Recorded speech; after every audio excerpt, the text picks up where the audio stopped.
Olá pessoal, tudo bem? Sejam bem-vindos à continuação aqui da nossa aula e nesse bloco nós vamos falar sobre a formação de novas fronteiras no Brasil.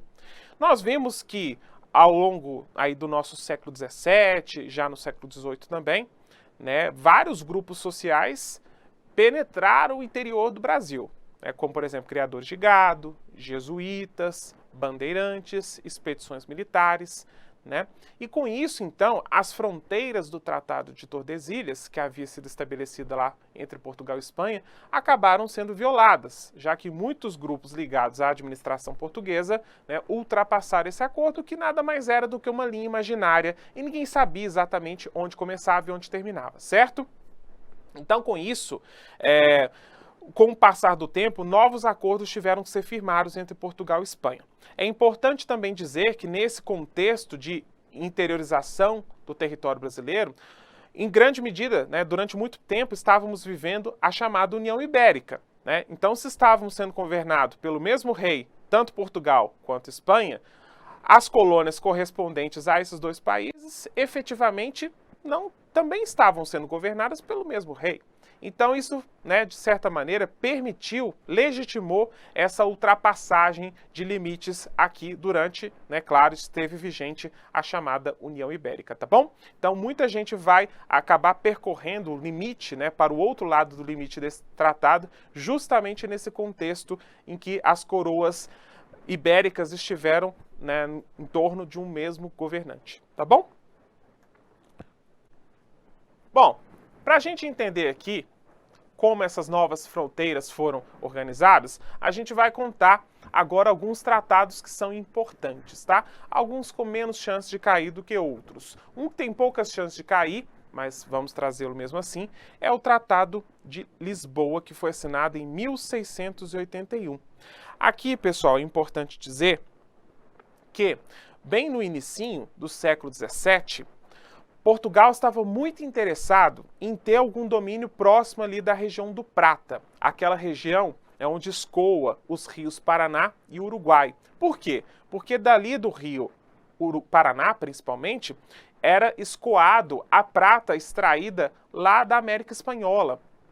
Então, Portugal pensou, bom, se eu tiver algum domínio próximo dessa região, que é um escoadouro, onde dá para o Oceano Atlântico, eu posso ter alguma chance de ter acesso a essa prata, Funda-se ali vários comércios, então, aqueles que estão escoando essa prata acabam parando nessa colônia que eu formar ali, e aí com isso eu consigo ter um acesso ainda que indireto à prata explorada pelos espanhóis. Então foi isso que Portugal pensou quando no começo do século XVII fundou, de cara praticamente com Buenos Aires, uma colônia chamada Sacramento, tá bom? Ela foi fundada de uma margem do Rio da Prata, da região do Prata, enquanto Buenos Aires ficava da outra.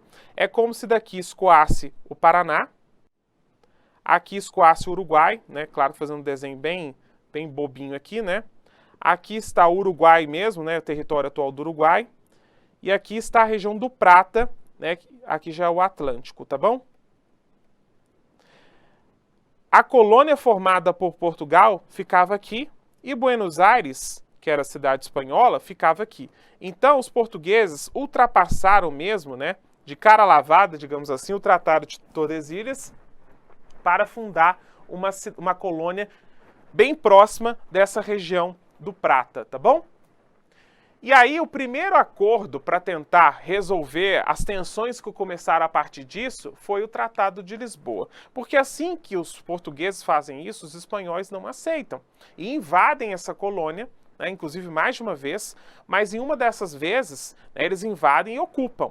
E aí, Portugal vai até o rei de Espanha, começa a reclamar lá, E nesse contexto negocia-se um acordo chamado Tratado de Lisboa, em que os espanhóis liberam a cidade, devolvem a colônia de Sacramento aos portugueses no final das contas, tá bom? Tem até uma foto aí da colônia de Sacramento, que hoje pertence ao Uruguai. Veja aí uma arquitetura bem próxima aqui dessa casinha, com várias casas de interior aí do Brasil, Bom, algum tempo depois, nós tivemos um outro acordo sendo assinado aqui, mas dessa vez não foi entre Portugal e Espanha, mas sim entre Portugal e França. Pessoal, depois que os franceses foram expulsos lá do Maranhão, eles conseguiram fundar uma nova colônia, mas dessa vez não em domínio português, embora fosse bem próximo. Essa nova colônia corresponde à atual Guiana Francesa. Era bem próximo ali da região amazônica, e aí ninguém sabia exatamente, né, até onde ia a colônia francesa e até onde ia os domínios portugueses ali na região amazônica. Então começaram alguns impasses que foram resolvidos com esse primeiro Tratado de Utrecht. E o que ficou decidido a partir dele? A França reconheceu o direito exclusivo de Portugal de navegar no Rio Amazonas, então o Rio Amazonas mesmo é domínio português.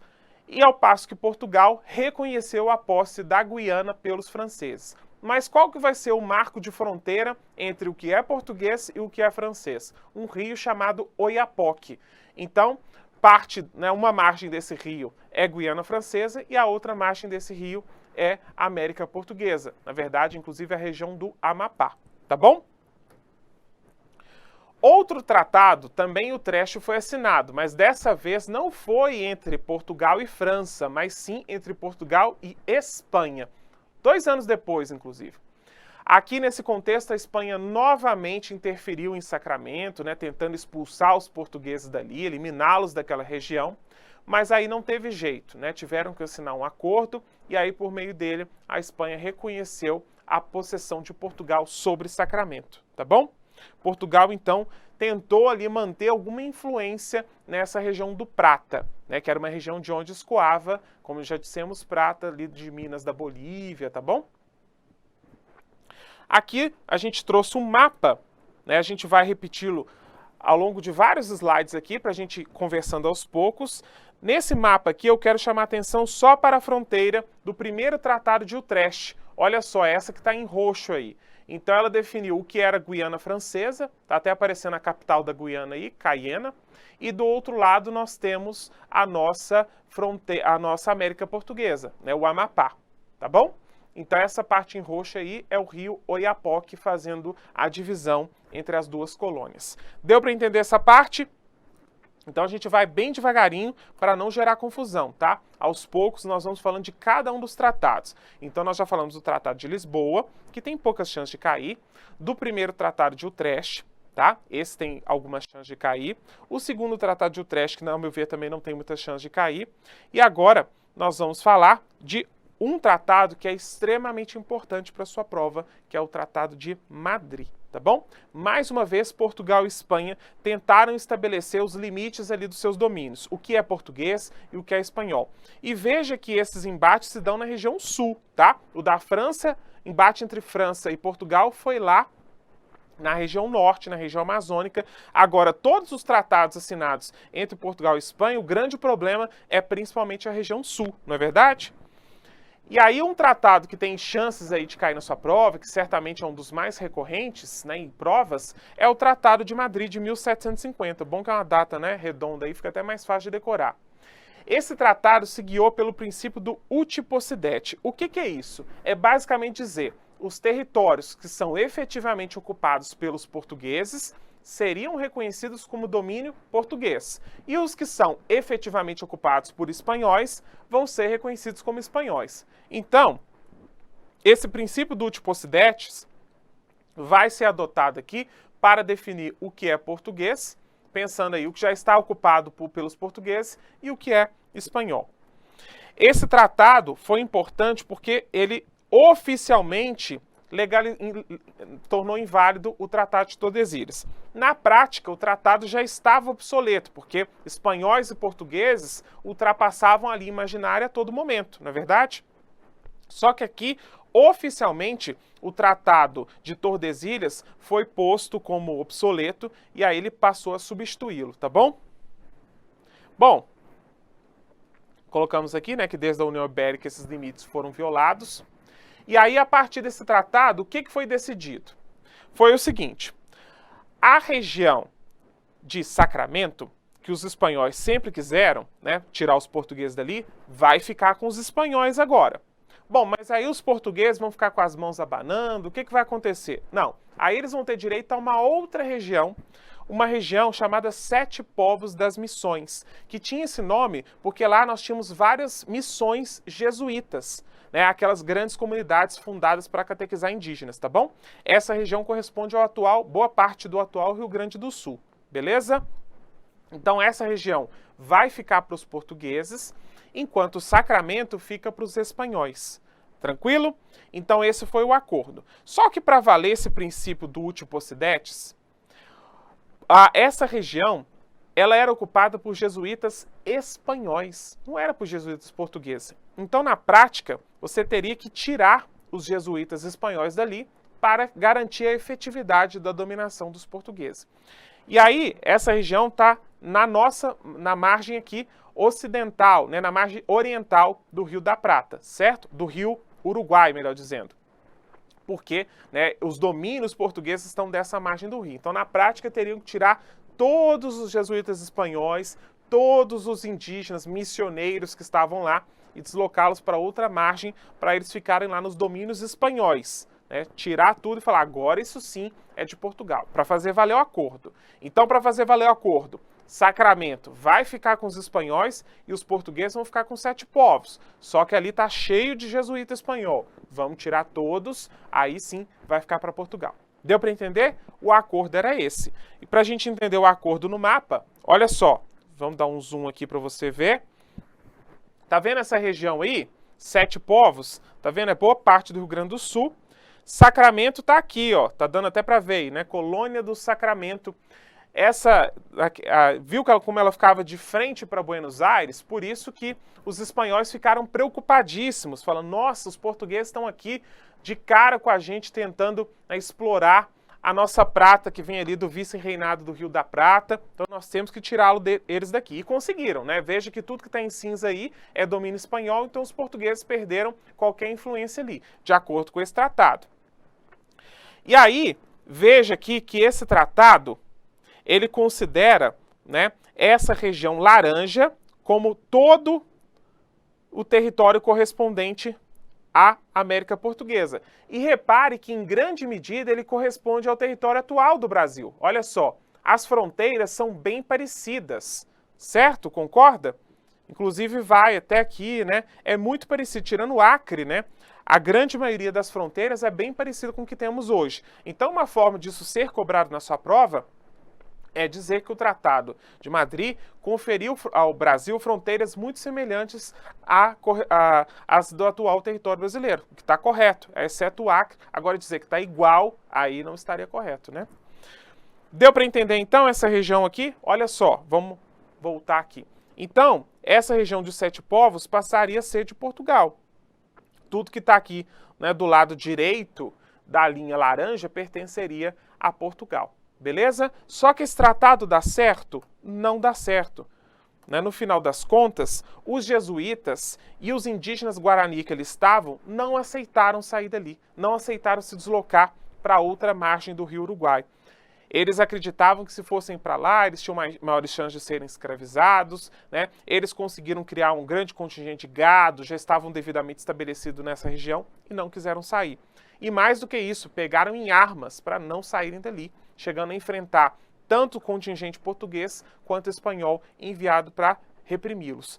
Esse conflito ficou conhecido como Guerras Guaraníticas.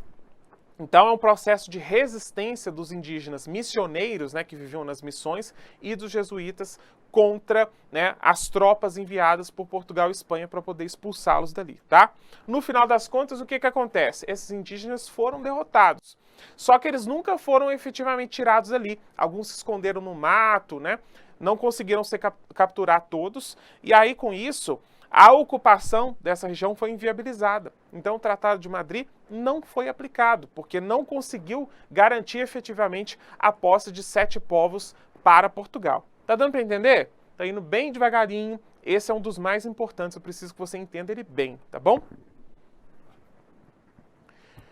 Aí, já que esse tratado não estava valendo de nada, né, já que não conseguiram fazê-lo ser cumprido, o Marquês de Pombal, que já era governante, né, do Império Português nesse contexto, ele aprova o Tratado do Pardo, ou El Pardo, você também pode encontrar como El Pardo, que é basicamente dizer, olha, esse tratado está revogado. Vamos anular o Tratado de Madrid e vamos anular lá aquela cláusula do uti possidetis que garantia ocupação efetiva, né, territórios para aqueles que tivessem ocupação efetiva. Então, na prática, nada está valendo mais. Nem o Tratado de Tordesilhas, nem o Tratado de Madrid, nada está valendo mais, tá bom? Bom, mas é preciso, então, resolver essa situação, não é verdade? Alguns anos depois, então, foi aprovado um novo tratado entre Portugal e Espanha, o Tratado de Santo Ildefonso. O que esse tratado vai fazer? Portugal vai renunciar tanto de Sete Povos quanto de Sacramento. Então ele não fica nem com uma coisa e nem com outra. Aí, para a gente ver no mapa, olha só, o Santo Ildefonso é esse rosa. Portugal perde território, você consegue ver? Antes, Sete Povos era dele. Agora, com esse Tratado de Santo Ildefonso, ele perdeu territórios aqui. Então, com isso, pessoal, por que ele aceita isso? Porque tinha uma região ali, a chamada Ilha de Santa Catarina, que tinha sido ocupada pelos espanhóis. Então era uma forma deles garantirem de novo essa ilha, renunciando de Sete Povos e também de Sacramento, que eles já tinham perdido, né? Então, na prática, foi um acordo desvantajoso para os portugueses. Então a coroa ficou de cima da Espanha, ficou em cima, falou, não, vamos assinar outro acordo, porque esse não tá bacana. Aí eles assinam o último acordo que a gente tem que saber aqui, que é o Tratado de Badajoz, ou Badajoz. O que esse tratado faz? Já no século XIX, hein? Devolveu a Portugal Sete Povos.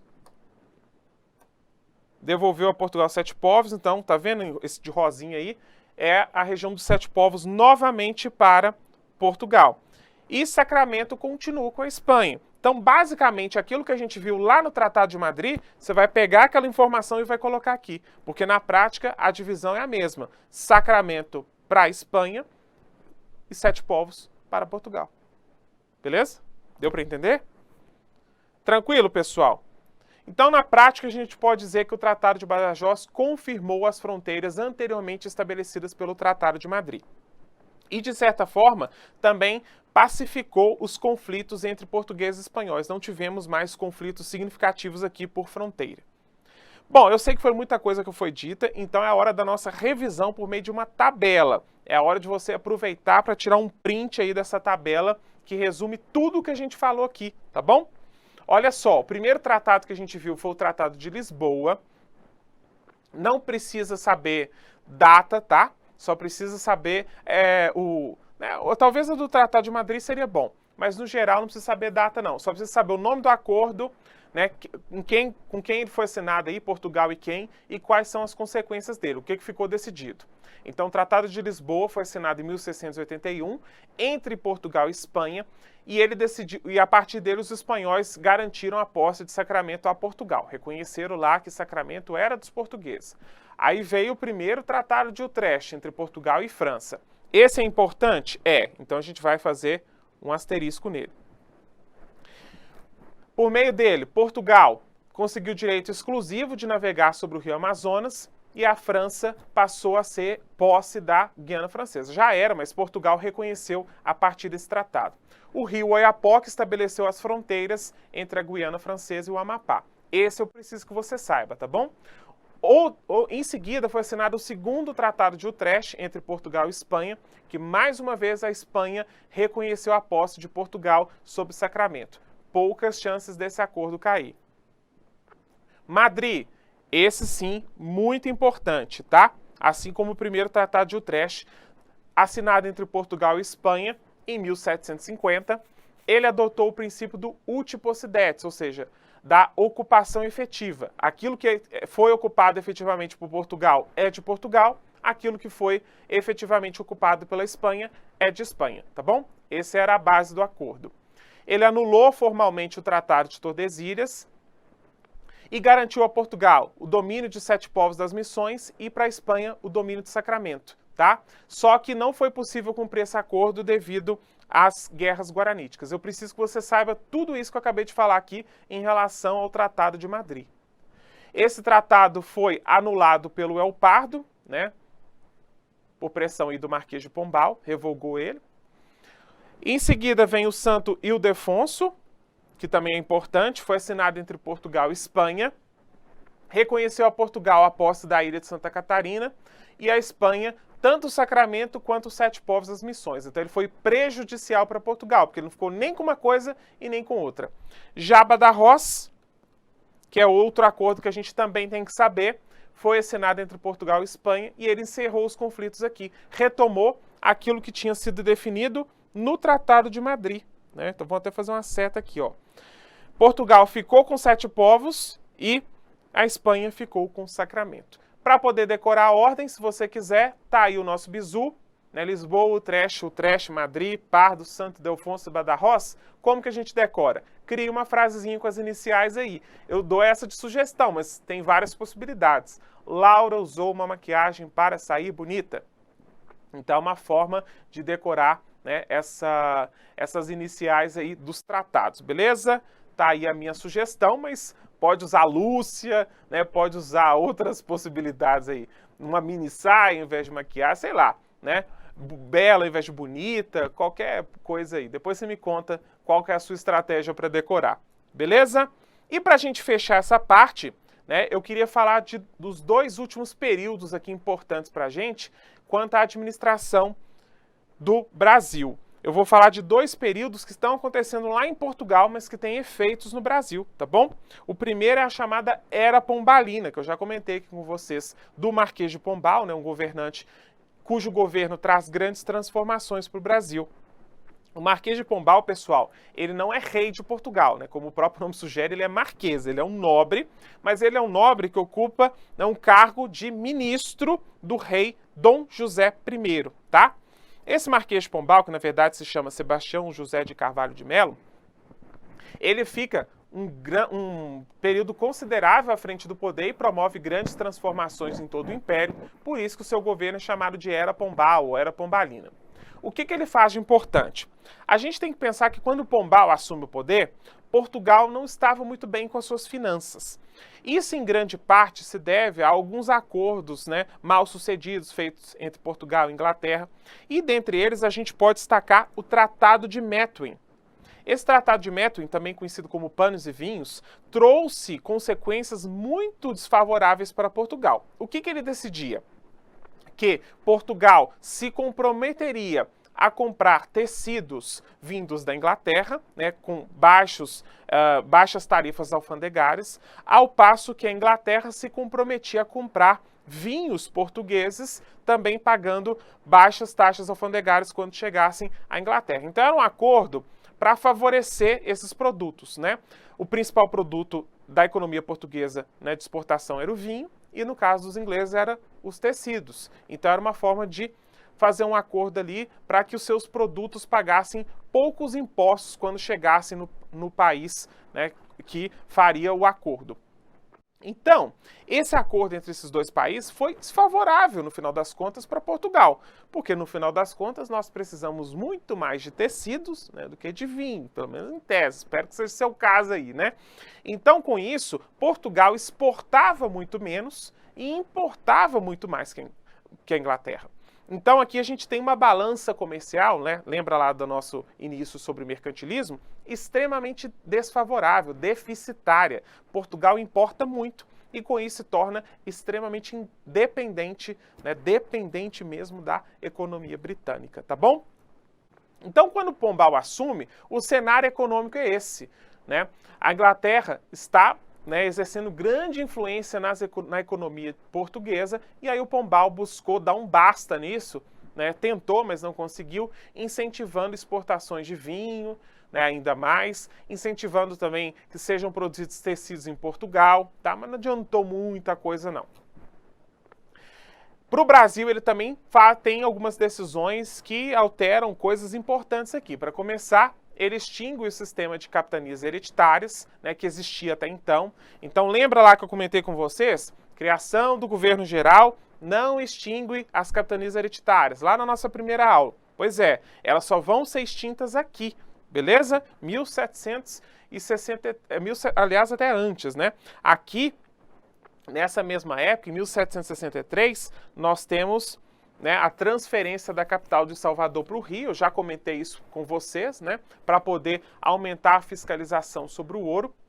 Esta extinção das capitanias visou a centralização administrativa e nós temos aqui também a expulsão dos jesuítas de Portugal e do Brasil em 1759. Os jesuítas começaram a ser vistos como uma espécie de poder paralelo à autoridade do rei. Eles achavam que os jesuítas estavam formando uma grande fortuna e acumulando um grande poder político também, seja no Brasil, seja em Portugal, seja nas outras colônias também. Então, com isso, Pombal toma atitude drástica, resolve expulsar os jesuítas de todo o Império Português, beleza? Os bens, inclusive, né, da Companhia de Jesus foram transferidos para setores próximos da coroa. E aí nós temos um efeito negativo para o Brasil, né? Porque, em tese, o ensino agora seria laico, ou seja, os jesuítas fora, né, caberia então ao Estado organizar o ensino. Só que essa estrutura não foi substituída. Os jesuítas que cuidavam tanto da catequização dos indígenas quanto do ensino dos nobres da colônia não foram substituídos por ninguém, então a gente tem uma defasagem no ensino, né, que já era precário a partir da expulsão dessa ordem religiosa, tá bom? Bom, depois de um tempo, o rei Dom José morre, né, e o Pombal é retirado do poder pela filha dele, a rainha Dona Maria I. Quando ela assume o poder, né, esse processo de substituição fica conhecido como viradeira, tá? Viradeira, quando ela assume o poder. E ela não gostava muito do Pombal, não. E assim que ela assume o poder, então, ela resolve rever boa parte, né, das transformações que o Pombal tinha feito. Inclusive, ela buscou beneficiar o clero, né, coisa que o Pombal não tinha feito, né, buscou beneficiar comerciantes que não estavam muito satisfeitos com algumas medidas que o Pombal tomou, né? Inclusive, né, aqui ela promove algumas transformações na colônia também, só que a transformação dela não é muito positiva, não.